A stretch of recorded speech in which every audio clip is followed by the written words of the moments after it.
They wanted to hear the music. Barenboim said he wanted to separate Wagner the musician, an amazing talent, from Wagner the person, a despicable anti-Semite. So here was something where the music itself, not the lyric, but the music and the performance of the music, because of the close connection, if you don't know, Hitler said one cannot understand the Third Reich, or what was it,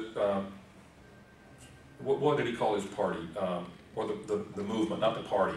National Socialism. Yeah, one cannot understand National Socialism unless you understand the Ring Cycle, which was this series of 4 operas. What is it, 20 hours of hollering?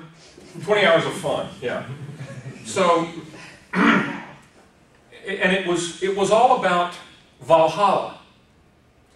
And and Wagner, if you read what he has penned in prose, he was not a real nice guy, but an amazing talent, at least musically. So, do we separate the music as absolute music, or does that music represent a political viewpoint that then can be used as a political pawn, or can be censored, or suppressed, or worse? We'll talk about that later. Let's talk about some things that could be considered the 3 Ps. Propaganda, or protest song, or patriotic anthem. What's the difference? Music is an effective means of communication, an effective means of inspiring fervor, pride, patriotism, and action in citizens in order to gain manpower, homeland support, and, in the end result, funding. And it's not just a product of World War II, which is the most obvious one. It happened in Vietnam, and it's happening right now. You know about the big brouhaha between the Dixie Chicks and Kenny Chesney. Okay. In World War II, there were 2 that were really important that were thought to stir up the patriotism of people in this country. One was, there's a star-spangled banner waving somewhere, and it presented a special heaven for soldiers who had died in battle, very much like a Valhalla.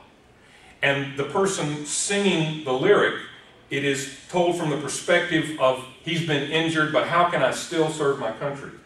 And then there was another one, and this is a really strange conflation of patriotism and theology. Praise the Lord and pass the ammunition, and we'll all be free. And then there was the propaganda. Are these protest songs? Are they patriotic anthems? Are they really the same thing? It just depends on your political viewpoint. Some of you here may remember a Disney cartoon from 1943. I'm sure you saw it in reruns. I'm sure everybody here has seen it in reruns. Der Führer's Face.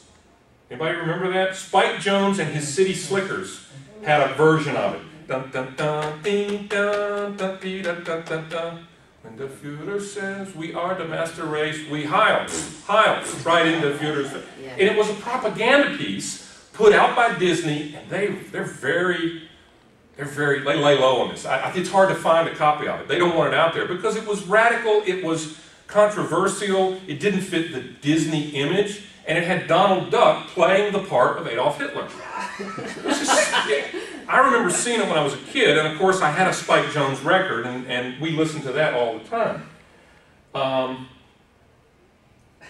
Growing up in Fayetteville, North Carolina, which is adjacent to Fort Bragg, in the 1960s, you can imagine what it was like during that Vietnam period, because most of the soldiers who came back from Vietnam processed through Fort Bragg, 82nd Airborne, all that stuff.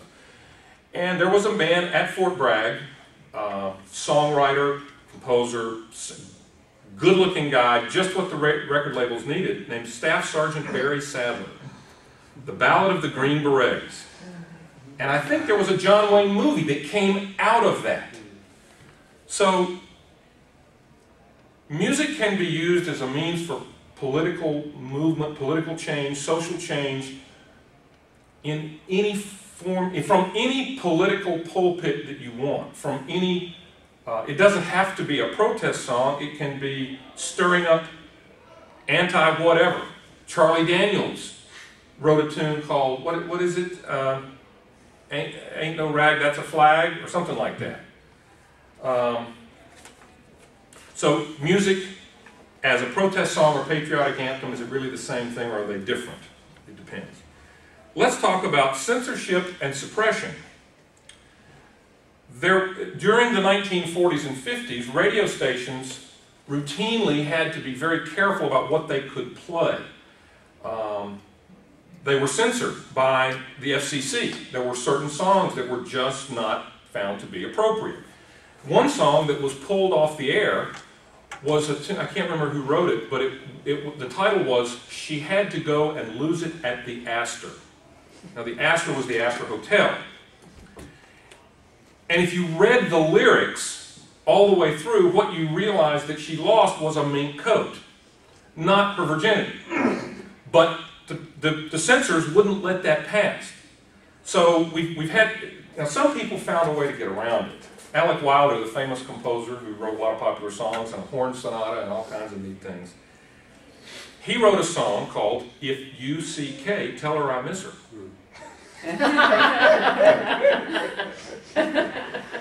It was broadcast a number of times before some network executive got the point and bounced it off the air. Hey, they can't do that. Do you know what they're doing? That's clever. Music that is suppressed for political reasons also fits into this equation, I think. The most blatant, glaring, egregious example of it now is going on in the Middle East, in Pakistan. There are